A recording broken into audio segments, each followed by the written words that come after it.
L'histoire du petit chaperon rouge. Il était une fois une petite fille qui portait toujours un joli manteau à capuche de couleur rouge. Tout le monde l'appelait donc le petit chaperon rouge. Un jour, sa maman lui dit « Ma chérie, ta grand-mère est malade. Prends ce panier de gâteaux et de confitures et va la voir. Mais surtout, fais bien attention en chemin. Ne parle pas aux étrangers et ne t'éloigne pas du sentier. » Le petit chaperon rouge, obéissante, prit le panier et se mit en route. Elle traversa la forêt où les arbres semblaient murmurer des secrets anciens. Mais au détour d'un chemin, elle rencontra un grand loup, aux yeux perçants et au sourire inquiétant. « Bonjour, petit chaperon rouge, où vas-tu ainsi ?» demanda le loup avec une voix mielleuse. Le petit chaperon rouge, oubliant les conseils de sa mère, répondit innocemment. « Je vais chez ma grand-mère qui habite de l'autre côté de la forêt. Elle est malade.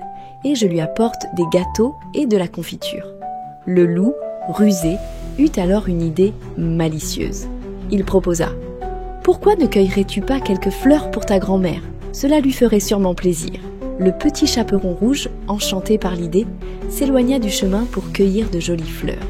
Pendant ce temps, le loup se hâta de prendre un raccourci pour arriver le premier chez la grand-mère.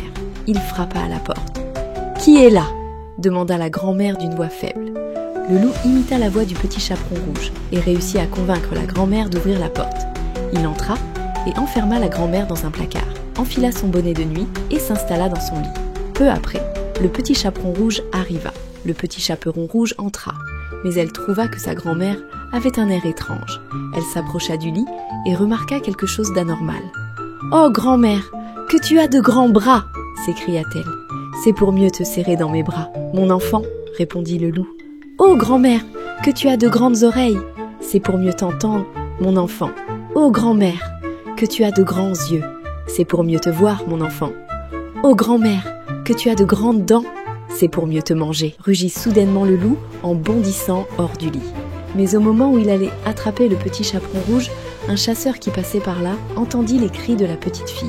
Il entra précipitamment dans la maison et avec son fusil, il fit fuir le loup qui s'enfuit dans les bois. Terrifié, le chasseur aida alors le petit chaperon rouge à retrouver sa grand-mère, qui, heureusement, n'avait pas été blessée mais simplement cachée dans le ventre du loup. Le petit chaperon rouge et sa grand-mère se serrèrent dans les bras l'une de l'autre, très soulagées. Elles remercièrent chaleureusement le chasseur qui les avait sauvées. Et le petit chaperon rouge, ayant appris sa leçon, promit de ne plus jamais parler aux inconnus et de toujours écouter les conseils de sa maman. Si tu as aimé cette vidéo, mets un j'aime et abonne-toi. Merci et à bientôt.